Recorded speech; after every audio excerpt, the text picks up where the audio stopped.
West Virginia has banned 7 synthetic dyes and 2 preservatives in all food and beverages sold in the state. It's the first state to do so. The governor signed the measure into law last week. Joining us now to discuss the state's efforts is Worel, a member of the West Virginia House of Delegates. He's also the chair of the state legislature's Health and Human Resources Committee.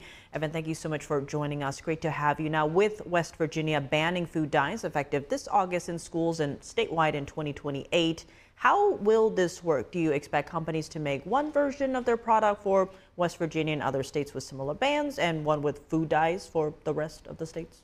The way we look at this happening is in other countries right now, these same manufacturers have reformulated their products currently. So they know how to do this already. And so what we saw is that, we're trying to we have some of the poorest health outcomes in the country, and we want to help make West Virginia healthier. And this is one of the first small steps the initiative to take.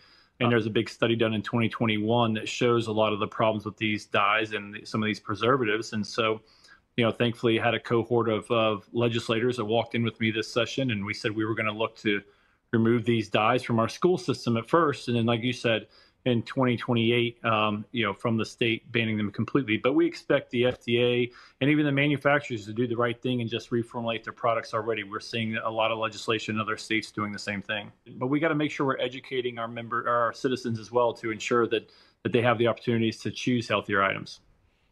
Now, Health and Human Services Secretary Robert F. Kennedy Jr. has been pushing the Make America Healthy Again, or MAHA movement. Yeah. He's actually praised West Virginia for prioritizing health policy and embracing the MAHA agenda. Why is West Virginia putting such an emphasis on this issue? Yeah, so I'll be real honest, this is my 7th year in the House of Delegates in West Virginia, but my first year as a House Health Chair. And as soon as I heard about RFK Jr. and I started studying him last year, of course, when he was running for president and the things that he was looking towards, I kind of premised that with our governor after the election and said, hey, Mr. Governor, I think this is something we can do in West Virginia. We have poor health outcomes. We have a small population, so we can see measured success and measured outcomes happen quickly.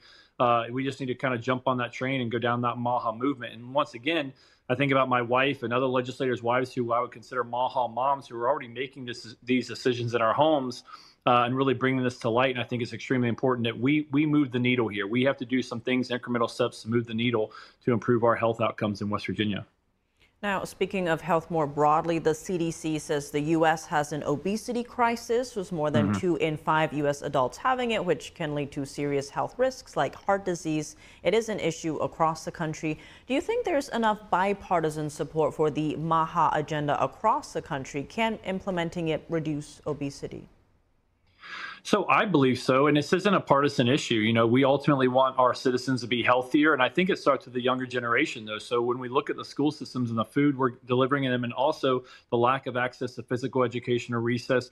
Tiffany, you might remember back in the day there was a presidential fitness test. I remember that being in school, and I think it's important that we get back to those standards and doing certain things and just educating the next generation so that as they grow older, we hope that they would make improved health decisions as they become adults. And that's ultimately, I think, how we improve healthcare outcomes. It's about prevention and education for our current school students.